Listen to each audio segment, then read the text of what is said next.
अपनी अपनी जगहों पर बैठे रहें, खड़े होना बल्कि अल्लाह के नबी सल्लल्लाहु अलैहि वसल्लम ने ये इरशाद फरमाया, जो बंदा ये तमन्ना रखता है कि लोग उसके लिए खड़े हों, अल्लाह उसको दुनिया में और आखिरत में जलील फरमाएगा। हमें यह हरगिज़ तमन्ना नहीं होनी चाहिए कि हमारे लिए लोग खड़े हों, और अल्लाह की इबादत के लिए आए हैं और हमारा सर यहाँ पर सिर्फ अल्लाह की बारगाह में झुकना है। और यहाँ पर अल्लाह अकबर जब कहा जाता है, अल्लाह सबसे बड़ा है, फिर किसी की तरफ तवज्जो ना हो। बाहर ताज़ीम व तकरीम, इज्जत व वक़ार सब अपनी जगह पर, यह अल्लाह का घर है और खालिस अल्लाह की इबादत। बहरहाल दुरूद पाक पढ़ लें। अल्लाहुम्मा सल्लि अला सय्यिदिना मुहम्मद मअदनिल जूदि वल करम व आलिहि व अस्हाबिहिल किराम व इब्निहिल करीम व बारिक व सल्लिम सलातन दाइमतन सरमदन अबदा। अल्लाह तबारक व तआला ने कुरान पाक में इरशाद फरमाया कि अल्लाह की तरफ बढ़ने के लिए तुम रास्ता तलाश करो और मेहनत करो। और अल्लाह ने इंसान को दोनों ताकतें दी हैं, खैर की भी और शर की भी, अच्छाई की और बुराई की, दोनों की ताकतें उसके अंदर है।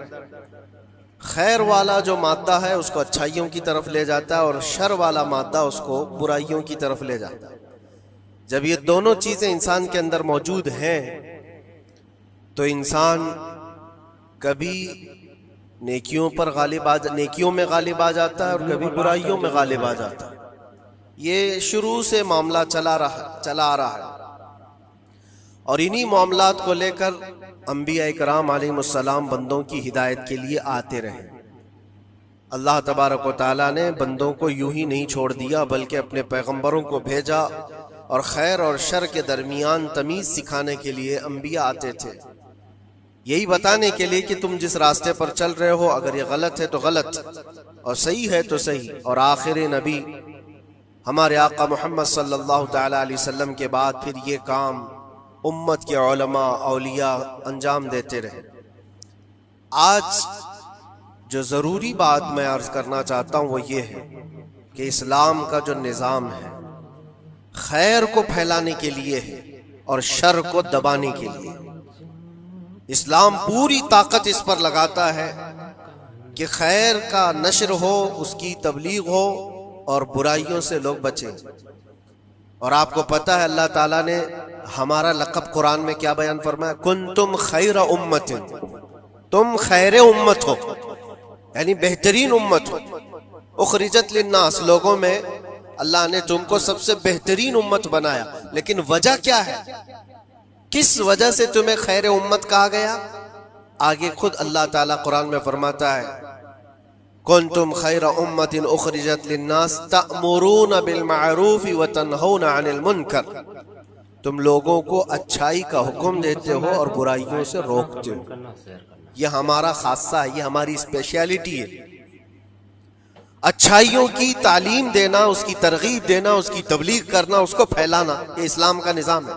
और बुराइयों से रोकना, ये इस्लाम का निज़ाम है। और खैर उम्मत होने के सबब आपको ये काम करना ही होगा।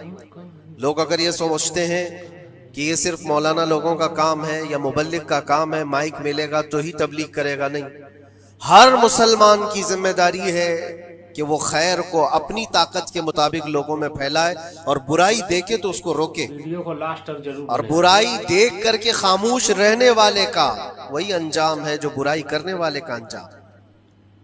एक हदीस में मिलता है, जिब्राइल अलैहिस्सलाम एक बस्ती पर अजाब नाजिल कर चुके थे अल्लाह के हुक्म से। वो बस्ती गुनहगार थी बहुत, लेकिन उसमें एक नेक बंदा था, बहुत परहेजगार था, कभी गुनाह नहीं किया था उसने। उन्होंने अल्लाह की बारगाह में पूछा जिब्राइल ने कि मौला, इस बस्ती में एक नेक बंदा भी है, इसका क्या किया जाए? अल्लाह तबारक व तआला का हुक्म जलाल था कि उसको भी उसी में तबाह कर दो, अजाब में उसको भी गिरफ्तार कर दो। अजाब उस पर भी आया। जिब्राइल अलैहिस्सलाम काफी दिनों के बाद फिर रब ताला की बारगाह में पूछते हैं कि उसका क्या कसूर था? वो तो तेरा इबादत गुजार बंदा था, नेकोकार था, गुनहगारों पर अजाब आया, लेकिन इस पर क्यों आया? अल्लाह ने फरमाया वो नेक तो था, लेकिन उसकी आंखों के सामने बुराइयां होती तो इसको कुछ फर्क नहीं पड़ता था, ये देखता और खामोश रह जाता था। तो गुनाह करने वालों का और बुराइयों का अड्डा सजाने वालों का जो अंजाम है वो देखकर खामोश रजामंदी रखने वालों का भी वही अंजाम है। इसलिए उम्मत की जिम्मेदारी है ये कि आप अपने इर्द गिर्द अगर बुराइयां देखें और गलत बात देखें तो उसको रोकें, और रोकने की आपके पास जैसी ताकत हो, जुबान से रोक सकते हैं, जुबान से, हाथ से रोक सकते हैं, हाथ से, ये दोनों की ताकत नहीं है तो दिल में बुरा जानकर उस जगह से उठ जाओ, लाइक करना, कमेंट करना, उस जगह का बायकॉट करो। ये तो कम से कम कर ही सकता है इंसान। हो सकता है आज के दौर में हाथ का इस्तेमाल तुम्हारे लिए बहुत मुसीबत बन जाए, तुम्हारा उसके ऊपर हुक्म नहीं चलता हो, जुबान का इस्तेमाल नहीं कर सकते हो, मजबूर हो, तो इसमें क्या मजबूरी है कि अपने दिल से बुरा जान करके उठो। और ये भी नहीं करता तो समझ लो कि ईमान का आखिरी हिस्सा भी उसके दिल से चला गया। ईमान जिसके पास थोड़ा सा भी बाकी है वो बुराइयों को देख करके वीडियो को लास्ट तक वो बरंगेख्ता होगा, उसकी तबीयत बुराइयों को देख करके मानने को कभी तैयार नहीं होगी। इसलिए खैर उम्मत का जो स्टेटस है उसको मेंटेन करना जरूरी है।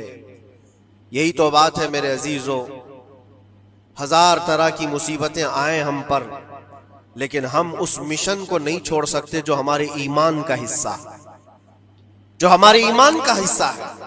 हमें जो बुराई नजर आएगी उस पर बोलना हम पर वाजिब है, और उस पर भी खामोश और मसलहत की और हिकमत की बात करके उसके बहाने से गोशा नशीन हो जाना ये उम्मत की जिम्मेदारी नहीं है। ये तो रास्ता तलाश करने और बहाने की बनाने की एक सोच है।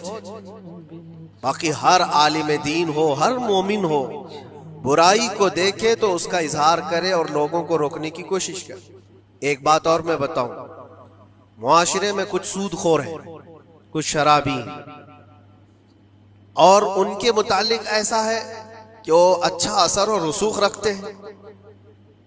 हमारे इलाके में एक मर्तबा ऐसा हुआ था कि मुझे एक जगह तकरीर के लिए बुलाया गया और कहा गया पहले ही से कि यहाँ पर सूद का कारोबार ज्यादा चलता है, आप इस पर बराए करम कुछ न बोलें, क्योंकि हमारे मोहल्ले के बड़े बड़े जिम्मेदार लोग जो हैं वो सब इस कारोबार में मसरूफ हैं।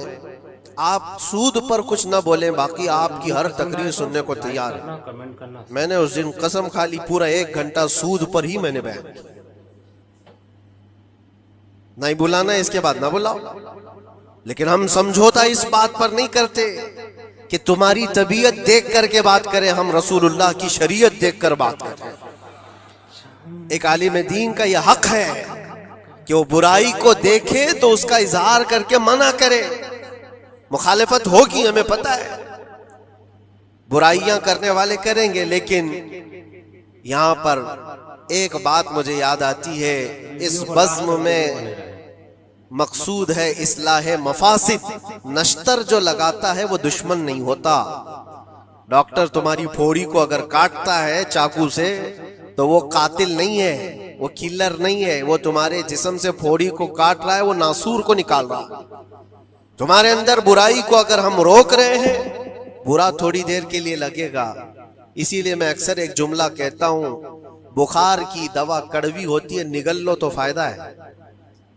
जाहिर सी बात है तुम्हारे अंदर कुछ बुराइयां हैं, अगर हमने उसको कहा, उंगली रखी, तो हो सकता है आप हमको उलमा की फहरिस्त से ही हटा देंगे, कहेंगे ये मौलाना ही नहीं है, ये आलिम ही नहीं है, क्योंकि तबीयत जल्दी किसी को एक्सेप्ट नहीं करती। बुराइयों से रोकना एक बहुत बड़ी जिम्मेदारी है। जानते हैं मक्का मुकर्रमा में सारे लोग हुजूर पाक सल्लल्लाहु तआला अलैहि वसल्लम के ऐसे फिदाई थे, ऐलान नबूवत से पहले की बात कर रहा हूं, हुजूर के अखलाक पर कोई उंगली नहीं उठा सकता था।